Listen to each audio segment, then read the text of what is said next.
ভগবান কৃষ্ণ নিখিল বিশ্ব ব্রহ্মাণ্ডের মূল নায়ক।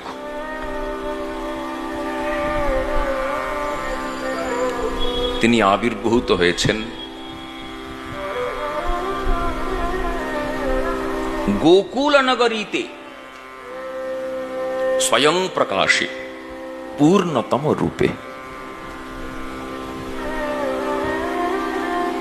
আর সেই স্বয়ং ভগবান শ্রীকৃষ্ণের বিলাস মূর্তি নারায়ণ, ক্ষীরোদশায়ী বিষ্ণু, তিনি আবির্ভূত হয়েছেন কংস কারাগৃহে বসুদেব এবং দেবকী রানীর পুত্র রূপে, চতুর্ভুজ মূর্তিতে। পরবর্তীকালে স্বেচ্ছাকৃত ভাবে তিনি দ্বিভুজ হয়ে প্রকটিত হলেন, প্রকাশিত হলেন এবং বসুদেব বাবার মাথাতে চড়ে যমুনা নদী অতিক্রান্তির পর চলে এলেন গোকুলে।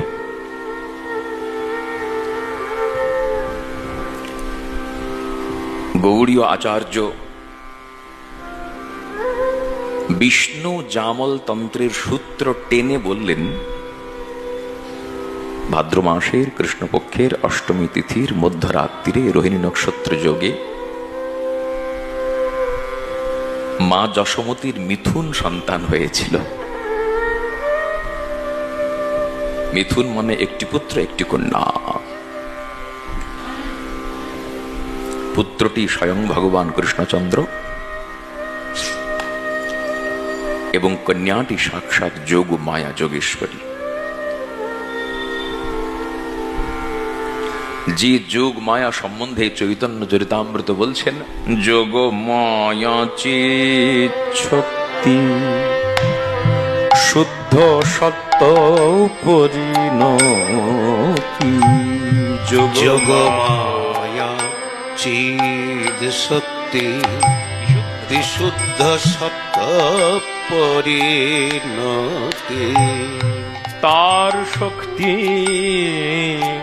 লোকে দেখাইতে, তার শক্তি লোকে দেখাইতে,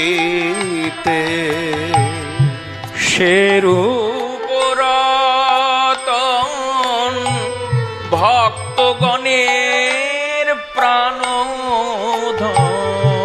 সেরূপ রতন ভক্তগণের প্রাণধন। প্রকট কইলা নিত্য লীলা হইতে, প্রকট কইলা নিত্য লীলা হইতে, প্রকট কইলা নিত্য লীলা হইতে, প্রকট কইলা নিত্য লীলা হইতে। নিজ পুত্রকে বসুদেব গোকুলে মা যশোমতীর সুতিকাগৃহেতে দুগ্ধ ফ্যান নিঘ সজ্জার উপরে রেখে কন্যা সন্তানটিকে কোলে করে যমুনা অতিক্রান্তির পর পুনঃ ফিরে এলেন, প্রত্যাবর্তন করলেন ঘুমন্ত নগরী মথুরার কংস কারাগৃহে। কন্যাটি এসেই তারস্বরে ক্রন্দন শুরু করল। ধরফড়িয়ে ঘুম থেকে উঠলেন দুষ্ট কংস। স্খলিত বসনে আলুলায়িত কেশে বেশে ধ্বস্ত বিধ্বস্ত হয়ে ছুটে এলেন যে কক্ষে বসুদেব দেবকী রয়েছেন, সেই কক্ষে কারাগৃহের। অট্টহাসি হেসে কংসাসুর বলছে, ও দেবকী, তোর গর্ভের এই যে অষ্টম সন্তানটি, এটি পুত্র হলো না, হলো কন্যা। গর্ভজলক্ষিন্না সেই কন্যা সন্তানটির দুটি পা ধরে কংস যেই তাকে আছাড় মারতে যাবেন, সঙ্গে সঙ্গে তিনি আকাশে উড়ে গেলেন। অষ্টভুজা মূর্তি পরিগ্রহণ করলেন